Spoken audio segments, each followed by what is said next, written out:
Ayo, what is up, everybody? Coach Chad here, the CEO of the Next Level Coaching Academy and the creator of the Fit CEO podcast. And now, by the way, these are now going on YouTube because of our awesome podcast editor. His name is Kyle Rapp, and Kyle now has services where he can help you grow a YouTube channel. So he's helped me grow this podcast. So I said, fuck it, let's do it. Let's grow the YouTube channel. So you guys can now find me on YouTube. We don't have a we don't have a name yet because Kyle's in the middle of rebranding the YouTube, but when we have a name, I'll let you know. It's probably just going to be my name, Chad Molyneux. So search Chad Molyneux, make sure you hit subscribe, and all these podcasts will be transferred into videos. I'm sure I'll do one-off videos for just YouTube as well. All right, let's get into today's discussion. And if you're watching on YouTube and you're like, Chad, why does your eye look all fucked up? It looks really fucked up. We just had our live event this past weekend, NLCA Live, and that is what the podcast is going to be about. And we'll get into that in a minute. I just want to share why my eye looks literally like terrifying. Like I look like a horror person. Anyways. So we had our live event this past weekend. They are very stressful. I don't know if you've ever ran an event before, but it's very stressful. We had 120 people come out, which was awesome. And we had a really cool after party, like an insane after party. And it was pushed back an hour. Like it was supposed to start at 8. It didn't start till 9. And that really stressed me out. And then on top of that, there was a ton of dancing. And apparently I burst a blood vessel in my eye.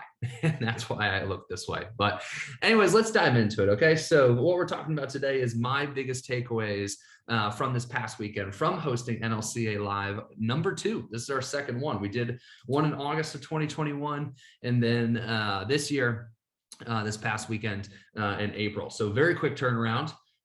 Which I have a lot of strategical takeaways.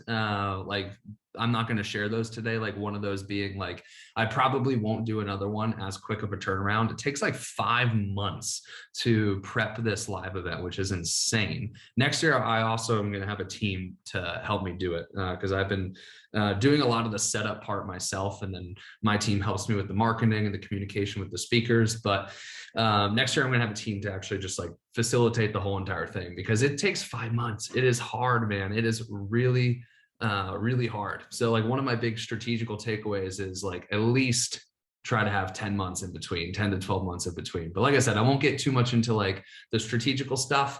I want to get, I wrote down this morning 5 of my biggest takeaways from the weekend that I think will provide you guys a lot of value in your own personal lives and also your businesses as well. So let's get into it. My first one for you is details matter. So I can't tell you how many people came up to me, some of the speakers, some of the other people who helped me host and run the event and said man, this event is awesome. And when we would ask them hey, why do you think it's awesome? A lot of individuals said because of the small details. And I'll kind of go into those to paint the picture and then I'll give my point. So in our event, we pay for their lunch, we pay for their dinner on Saturday, and then we pay for their lunch on Sunday. So our event is Saturday, Sunday. And like I said, we cater, we pay for the hotel, or rather the hotel that we pay for the space, they cater lunch, dinner on Saturday and lunch on Sunday. And the food is impeccable. The food is really some fucking good food. But that's one of the details that people are man, this is awesome. We're getting really fucking good food. And we also don't have to leave the venue to go find food. It's just right there. It's awesome. Super cool. They set up a dining room for everybody to hang out. So it's a lot of fun. Another small detail that I personally loved was when we were serving dinner, they had a bar. So we had a bar and everybody got 2 free drinks, which was awesome. And they put candles at every table. And I thought that was such a cool little detail. It just felt I don't know, it felt really cool to walk into the room, all the tables had candles on it, it set the mood. And I was man, this venue really thinks of all the small details. And that's why we went back to it, right? This is the same one we did in August, but we chose to go back to this venue because they just do a great job. The speaker order was another small detail that I thought was really good. I thought we had the speaker order just right. We had our keynote speaker, Jordan Sayat, Saturday night. And we had some really good speakers on Sunday to make sure that people stayed on Sunday to see those speakers as well. What else do I have? We bought everyone notebooks. We put notebooks on the table. I thought that was a nice little ad. This year, the notebooks said NLCA Live 2022 on them, which we didn't do last year, which was super cool. It had our logo. Every table had candy on it. That wasn't our doing, that was the venue's doing, but they had like a little glass with like candy on every table, which I thought was a nice little touch. At all hours of the event, you could get coffee or water for no additional cost, and that would just be right in the back room. You can go into the back room, you have the coffee, you have the water, you have the snacks. They really did an awesome job on setting up those little details. The location, Austin, Texas, that's a small detail that people pointed out. The venue, which we already mentioned, everything being on time and orderly was a small detail that people point out to us. And our MC, Sean McDevitt, that's another small detail that I think went a long way. He did an awesome job, and he was our MC last year as well. So details matter. And I challenge you to think about your business as an experience, right? Because that's what NLCA Live is. NLCA Live is an experience. People are coming for an experience. Yes, people are coming for the education, but at the end of the day, they're coming for an experience. I viewed this, when I was creating this, I viewed this as, this is a vacation for people. How can I have an amazing balance of education and entertainment? So view your program, view your business the same way. What are the small little details that people are going to be like, wow, this is a memorable experience? One that we do, and one that I always talk about, is for every single client, and we have over 600 current active clients, and we've helped over 2,000 clients. My mom will write a handwritten card to every single client. And that's a small detail that's a part of the experience that I think really, really matters, right? So I challenge you to think, what are small details you can add to your program? Start viewing your program as an experience. Start viewing your program, like I said, as an experience, as something that they are living through. And what are small details that you could place throughout that experience, that are really going to enhance their overall experience? So that's point number one, is details matter. The small details matter. It can't always be big picture. You have to think in the small details. All right, number two. This was one I was really nervous about, man. I was really nervous about this. So entertainment was a massive plus. So like I said, I wanted to do something different this year with NLCA Live 2022. I wanted it to be education, but I wanted it to be entertainment. I wanted it to be business conference by day, rave at night. That was like my ultimate vision for this. And I was really nervous about it because not everybody likes headbanging EDM music like me, Caitlin, and our friend group. But man, was it such an amazing plus. Like I don't know if y'all watched the videos on our stories, but everyone was loving it. Everyone was throwing down, everyone was headbanging, and it was great. Like it felt like our room was even more connected after that experience. And yeah, I was just like, I don't know, I'm proud of myself for putting that together, because it was a lot of money, if I'm being honest. Like getting Kai Wachi, who was our headline DJ, he has like over 100,000 followers. He plays for like hundreds of thousands of people at these festivals, and he came to play for like our little thing. And it cost a lot of money to get him here. It cost a lot of money to set up the extra event. It cost a lot of money here's another small detail, but I paid an extra $3,000 just to have lights. Like, you know, at EDM shows how they have the lights. I paid an extra $3,000 to have just the lights in the room, on top of the massive amounts of money that I spent on this event. I spent over 6 figures on this event over this past weekend, but it was worth every penny. The entertainment was awesome. And there's really not much else I could say about the entertainment other than it was a massive plus. I was extremely nervous for how it would be perceived, because some people are totally against the rave scene. Some people are totally against rave music, EDM music, especially bass head music, especially, where it's like really grungy and like you're head banging, and it like, yeah, I was nervous on how it was going to be perceived. It was the thing I was most nervous for, but I think it was also the thing that at least I'm speaking for myself personally, that was one of the most fun nights I've had probably my whole entire life, which was awesome. So my second biggest takeaway from NLCA Live 2022 was the entertainment was a massive plus. And how can I turn this back into a business context is we live in an entertainment world now. Like we really do. Like that's why TikTok has blown up. That's why Reels have blown up, is because we live in an entertainment world now. So I will probably continue to do this for every single NLCA Live moving forward, where it will be education and entertainment and not just education. Because for myself, anytime that I've gone to a business conference and it's just education, it's awesome. I learn a lot, but it's also kind of boring, right? And I hated school. I was somebody who hated school. I know most entrepreneurs hate school. So I learned best when there was entertainment involved and mixed in with the education. So that's what I was going for here. Also, one of my big idols in terms of people who host events is Grant Cardone. He does an awesome job with GrowthCon. The one GrowthCon that I went to in Miami, tons of entertainment mixed in with the education, great experience. So that was my second takeaway. Okay, here's my third takeaway.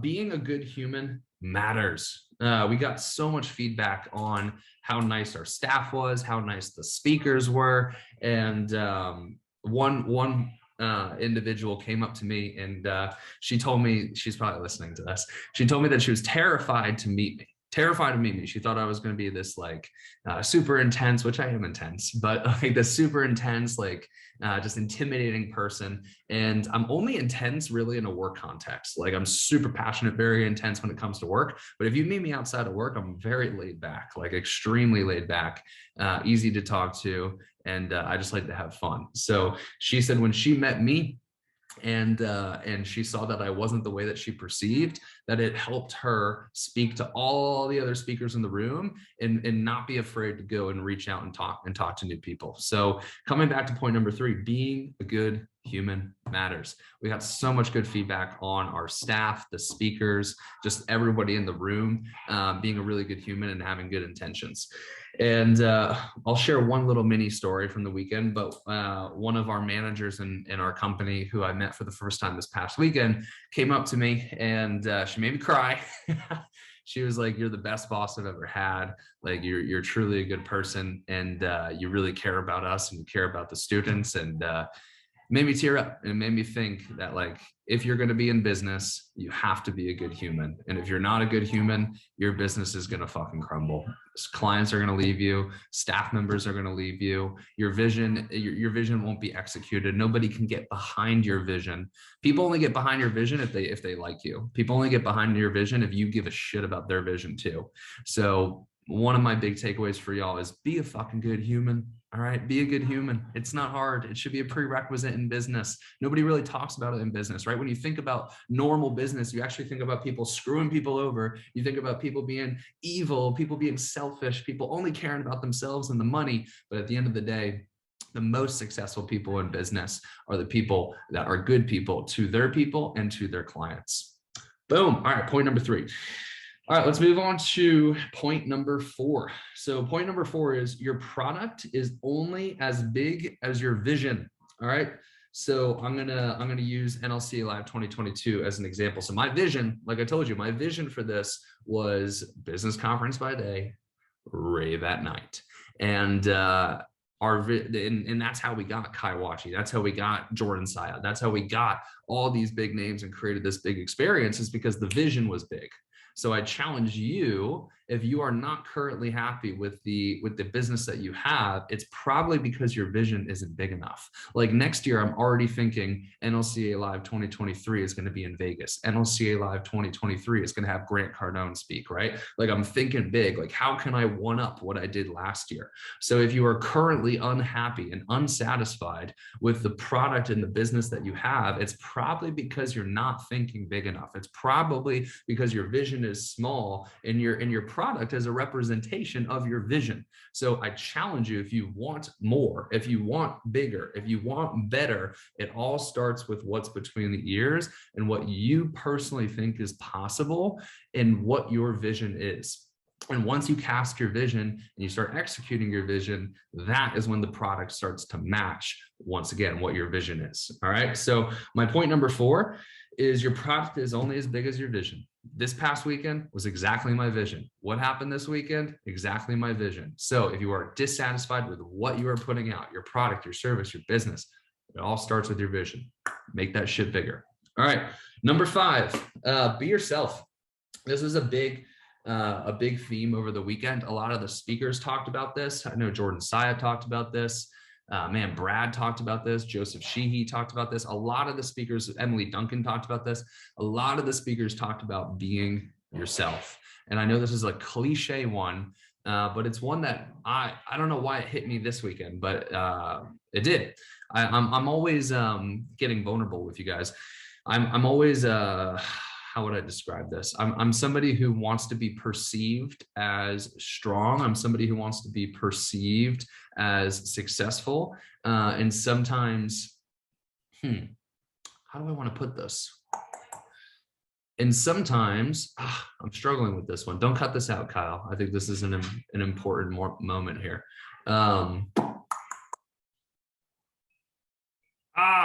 I'm losing it. Hold on, I'm going to put this on pause. All right, I think I got it. So because I'm somebody who wants to be perceived as a leader, because I'm somebody who wants to be perceived as successful, because I'm somebody who wants to be perceived as a somebody, I get nervous that people are going to think I'm an asshole, that people are going to think I'm a dick, that people are going to think I'm not a nice person. And I've tried very, very, very hard. And I think this has been a big learning curve for me over the past 12 months to make sure that I'm being myself, which myself is exactly that. Myself is a passionate, intense person. And I used to let the fears of that swallow me. I used to let the fears of that swallow me because I used to think I've been this way for a while where I've always wanted to achieve great things. But I used to let that swallow me and I used to get extremely anxious. I used to suppress all my passions. I used to suppress my intenseness. I used to just keep suppressing and suppressing and suppressing. And I would suppress it by telling myself that I'm weird. I would suppress it by telling myself that I'm like, there's something wrong with me. I must have a mental disease. I must be mentally ill. I need to get medicated. I need a diagnosis. What is wrong with me? That's how I would like suppress all this energy that I would have, all this intense passion that I would have. And entrepreneurship, and like I said, especially over the past year, has allowed me to be myself and has allowed me to be comfortable with being myself. Because like I said, I used to just suppress all of this passion and just classify myself with all these different mental diseases. And I would go to therapist after therapist after therapist and say, what's wrong with me? What's wrong with me? What's wrong with me? And they would tell me nothing's wrong with me. You're just anxious. You just have anxiety. And I'm really happy that I've had good therapists. I know a lot of therapists like just immediately go to medication. And I've had a few therapists like that, but large majority of my therapists have actually been really good. And coming back to my point here of be yourself, like I said, over the past year especially, I've come to terms with this is who I am. I'm a very passionate, very intense workaholic guy, and that's who I am. And I'm completely and 100% okay with that. And if people take offense to that, then so be it. So my last point and my last takeaway from this past weekend is being yourself is extremely, extremely important, but also extremely hard. And it takes a lot of hard work. And for myself personally, what it took finding something that I absolutely love, falling in love with it, and just saying, fuck it. This is me. This is what I love to do. If people have a problem with that, then so be it. And it probably took me, I probably really started suppressing when I was like 18, suppressing all these feelings. And now I'm 26. So almost 10 years. It took me 8 years to get to this point where I feel comfortable with what I'm doing and who I am. So that's it. Those are my big takeaways from the past weekend. Once again, let's recap. Details matter. The entertainment was a plus. We live in an entertainment world. Being a good human matters. Your product is only as big as your vision, and be your damn self. So hopefully you guys enjoyed this. I enjoyed recording it. Man, NLCA Live 2023, going to be an amazing time. I hope you guys have a great day, and I'll see you guys in the next one. Peace.